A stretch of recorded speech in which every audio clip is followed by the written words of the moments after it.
নমস্কার, শুভ সন্ধ্যা বন্ধুরা। আজকে আমার বইপত্র গোছগাছ করতে গিয়ে দেখলাম দীর্ঘ পাঠক জীবনের সঞ্চিত অনেক বই, উপহার পাওয়া, নিজের কেনা, এই করে করে বিশাল বইয়ের ভাণ্ডার জমেছে।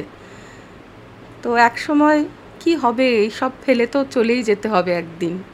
তাই আজকে হঠাৎ মনে হলো যে আমারই সংগ্রহের বই থেকে আমি যদি একটু একটু পাঠ করে শ্রোতাদের শোনাই, আমার বন্ধুদের শোনাই পড়ে, এবং একটু আলোচনা করি।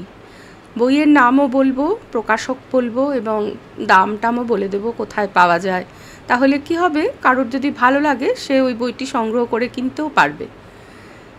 আজকে প্রথম শুরু করছি আমার খুব প্রিয় একটা বই দিয়ে। বইটার নাম হচ্ছে গল্পে ভগবত প্রসঙ্গ, শ্রী হরিশ্চন্দ্র সিংহ।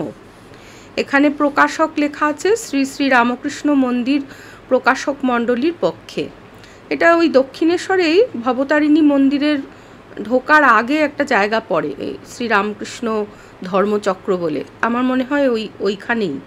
আর প্রাপ্তিস্থান লেখা আছে শ্রী শ্রী রামকৃষ্ণ মন্দির, মহেশ লাইব্রেরি, রত্না বুক হাউস ইত্যাদি। তবে আমি সম্ভবত কিনেছিলাম সারদা পীঠের শোরুম থেকে। যখন কিনেছিলাম তখন 50 টাকা দাম ছিল। এখন পাওয়া যায় কি না বা কত দাম হয়েছে আমি বলতে পারবো না। এই হরিশ্চন্দ্র সিংহ প্রথম জীবনে একজন কৃতী ছাত্র ছিলেন। তারপর জনহিতকর কাজের সঙ্গে যুক্ত হয়েছিলেন, স্বাধীনতা সংগ্রামী হিসেবেও কিছুদিন স্বাধীনতা সংগ্রামী ছিলেন, এবং পরবর্তী জীবনে তিনি কলকাতা বিশ্ববিদ্যালয়ে স্বনামধন্য অধ্যাপক ছিলেন। ইনি একসময় শ্রী শ্রী হেমচন্দ্র রায়ের সংস্পর্শে আসেন এবং ওনাকে দেখা মাত্রই তিনি গুরুরূপে বরণ করেন। কিন্তু হেমচন্দ্র রায় তাকে আধ্যাত্মিক উপদেশ দিয়েছিলেন, কিন্তু সেই অর্থে মন্ত্র দীক্ষা যাকে বলে সেটা দেননি। তো তিনি গুরুর নির্দেশেই জীবন গঠন করছিলেন, এবং ওনার ব্যবহার ছিল খুব মিষ্টি। তার অহেতুক ভালোবাসা, নম্র ব্যবহার আর সরস আর মিষ্ট বাক্যালাপে আকৃষ্ট হয়ে বহু ভক্ত ঈশ্বর পিপাসু হয়ে উঠেছেন। তিনি ছোট ছোট গল্পের আকারে উদাহরণ দিয়ে গল্পচ্ছলে খুব সরস ভঙ্গিতে অনেক গল্প বলেছেন। মানে এই বইটিতে সেটারই সংকলন রয়েছে, এবং ওনার একজন ভক্ত বা শিষ্য সেটি সংকলন করেছেন। তিনি হরিশ্চন্দ্রের নাম না লিখে শ্রীগুরু বলে লিখেছেন। উনি যখন চাকরি থেকে অবসর নিলেন, তারপরে ফলতা গ্রামে গঙ্গা তীরে একটি ওনার গুরুদেবের আদর্শ অনুযায়ী পরিকল্পিত একটি আশ্রম স্থাপন করলেন, করে কয়েকজন গুরু ভাই আর ত্যাগী যুবক নিয়ে সেখানে বাস করতেন। আর খুব সাদাসিধাভাবে থাকতেন, দরিদ্র অশিক্ষিত পল্লীবাসীদের সঙ্গে আপনজনের মতো মিশতেন। আর নিরক্ষর গ্রাম্য রমণীরাও এই বিখ্যাত পণ্ডিত লোকটির সঙ্গে খুব সরলভাবে কথা বলতো, সংকুচিত হতো না। হরিশ্চন্দ্র যেন তাদের বালক পুত্র ছিলেন। হরিশ্চন্দ্র বারবার বলতেন যে ধর্মপথে প্রথম ধাপ হচ্ছে চরিত্র গঠন, সতত যুক্ত থাকা। আর তিনি সমদর্শী ছিলেন, ত্যাগী গৃহী নির্বিশেষে ভক্তদের প্রতি তার উপদেশ ছিল প্রত্যেক নারীর মধ্যে জগন্মাতার অস্তিত্ব উপলব্ধি করতে হবে, এমনকি নিজের পত্নীর মধ্যেও। আর মহিলা ভক্তদের বলতেন জগৎজননী হও, অর্থাৎ প্রত্যেক জীবকে সন্তানের মতো দেখো। ছোট্ট কথা, কিন্তু বিরাট এর তাৎপর্য। আমি ওনার গল্প থেকে আজকে কয়েকটা ছোট ছোট পড়ে শোনাবো পাঠ।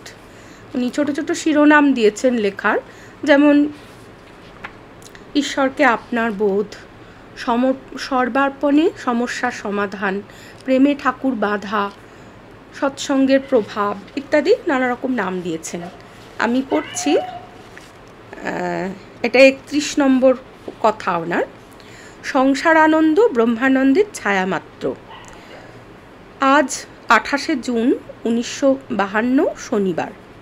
শ্রী শ্রী রামকৃষ্ণ মন্দিরে শ্রীগুরু ভক্ত সঙ্গে প্রসঙ্গরত।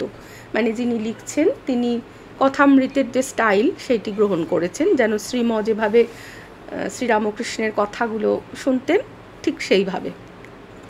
শ্রীগুরু, একটা গল্প শোনো। এক গ্রীষ্মকালে দুপুরবেলা একজন পথিক ক্লান্ত হয়ে একটা পুকুরের ধারে একটি আম গাছ তলায় বসে বিশ্রাম করছেন। ওই আম গাছের একটা ডাল পুকুরের ওপরেই এসে পড়েছে।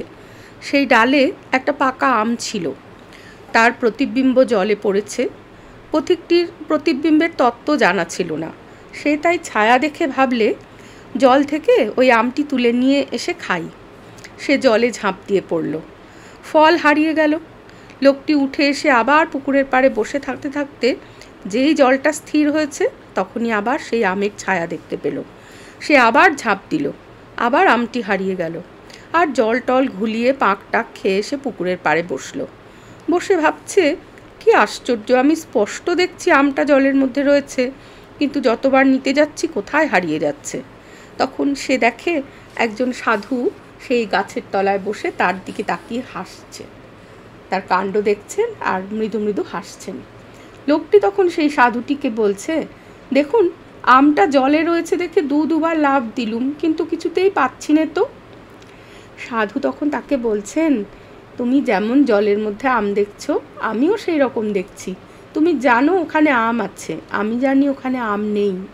তা তোমার যখন এখনও মনে হচ্ছে ওখানে আম আছে, তখন তুমি আরেকবার দেখো, আমি এখানে দাঁড়িয়ে রইলাম, আমার এনে দাও তো আম। এবারে লোকটি আবার লাফিয়েছে আর পাক টাক খেয়ে নাস্তানাবুদ হয়ে উঠে এসেছে। তখন সাধুটি বললেন, কই আম পেলে? তারপর তিনি লোকটিকে উপরের দিকে তাকাতে বললেন, ওই দেখো ডালে আম ঝুলছে।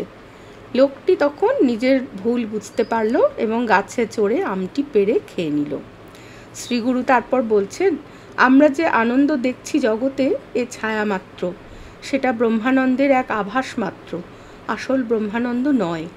আমরা এমন বুদ্ধিমান যে আসল ব্রহ্মানন্দ ছেড়ে নকল সংসার আনন্দে মেতে রয়েছি, কিন্তু এমন ভুল, একটুক্ষণের যে আনন্দ দেখতে পাচ্ছি সেটা একটু ত্যাগ করব, চোখটা এদিক থেকে তুলে যে একটু ওপর দিকে চাইব, তা আমরা পারি না।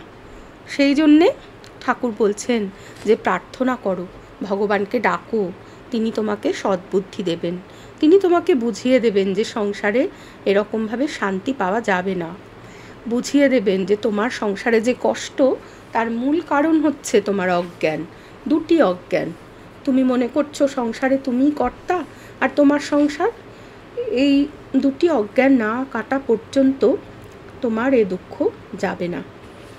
খুব সুন্দর করে উনি মায়া যেটা সেটা বুঝিয়ে দিলেন, যে আমরা মিথ্যে ভাবছি যে ওখানে আনন্দ আছে, সুখ আছে, সেই ভেবে ভেবে ছুটে ছুটে যাচ্ছি, কিন্তু পাচ্ছি না, বারবারই দুঃখ পেয়ে ফিরে আসছি। সুন্দর গল্পটা।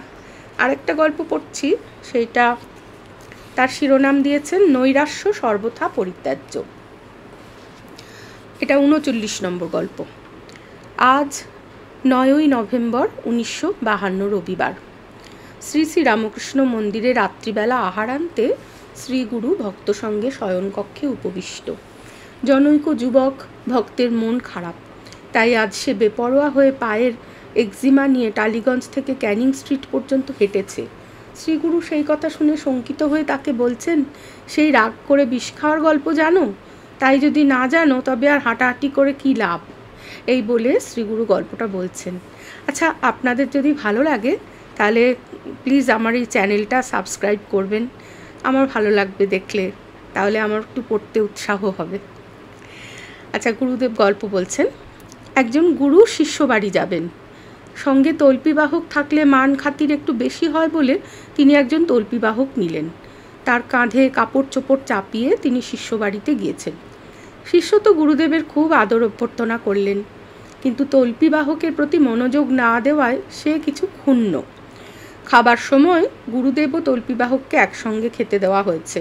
গুরুদেব প্রসাদ করে দেবেন, পরিবারবর্গ সবাই প্রসাদ পাবে, এই আশাতে খুব বেশি বেশি খাবার গুরুদেবের পাতে দিয়েছে, আর তল্পিবাহকের পাতে তার মতো সামান্য খাবার দিয়েছে।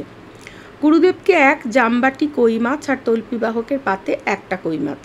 তল্পিবাহক তো তাই দেখে খুব রেগে গিয়ে তার পাতের কই মাছটা তুলে ঝাঁকের কই ঝাঁকেই যাক এই বলে গুরুদেবের পাতে তুলে দিয়েছে। গুরুদেবের আর খাওয়া হলো না। তল্পিবাহককে সে সব কই মাছ দিয়ে দেওয়া হলো, সে ওগুলো বেশ করে বসে বসে খেয়ে নিল।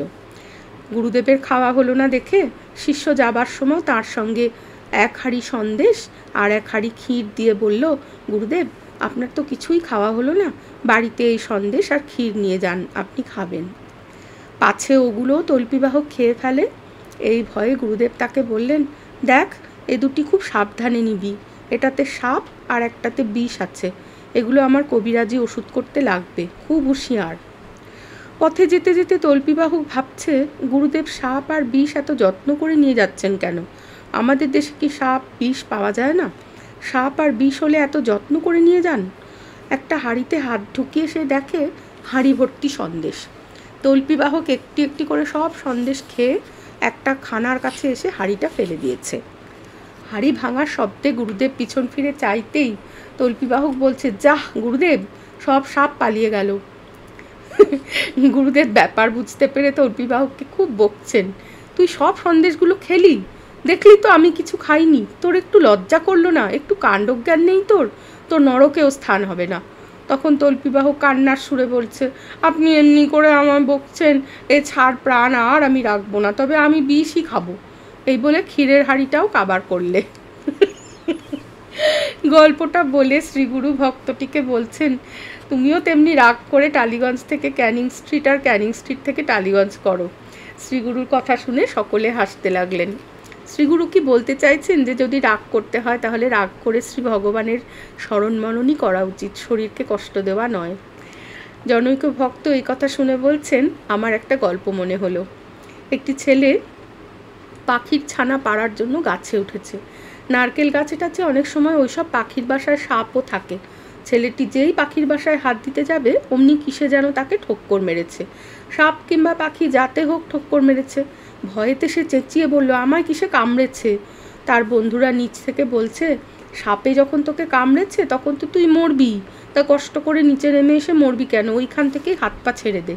সকলের হাস্য। নৈরাশ্যকে কোনো অবস্থাতেই প্রশ্রয় দেওয়া উচিত নয়, এটাই আজকের শিক্ষা। জয় শ্রী গুরু মহারাজ জি কি জয়, জয় মহামাই কি জয়, জয় ভগবান শ্রী রামকৃষ্ণদেব কি জয়, জয় স্বামীজি মহারাজ জি কি জয়। ওং নিরঞ্জনম নিত্যম অনন্তরূপম ভক্তানুকম্পা ধৃত বিগ্রহং বৈ ঈশাবতারং পরমেশমিড্যং ত্বং রামকৃষ্ণং শিরসা নমামি। ওং নমো ভগবতে রামকৃষ্ণায়। শ্রীরামকৃষ্ণার্পণমস্তু। পরের দিন আবার এরকম কোনো বই থেকে নতুন কথা নিয়ে আসব। আর আপনারা প্লিজ আমার চ্যানেলটা সাবস্ক্রাইব করবেন, ভালো লাগলে লাইক দেবেন, আমার ভালো লাগবে, আমি আরও এরকম করতে উৎসাহ পাব। সবাইকে অনেক ধন্যবাদ।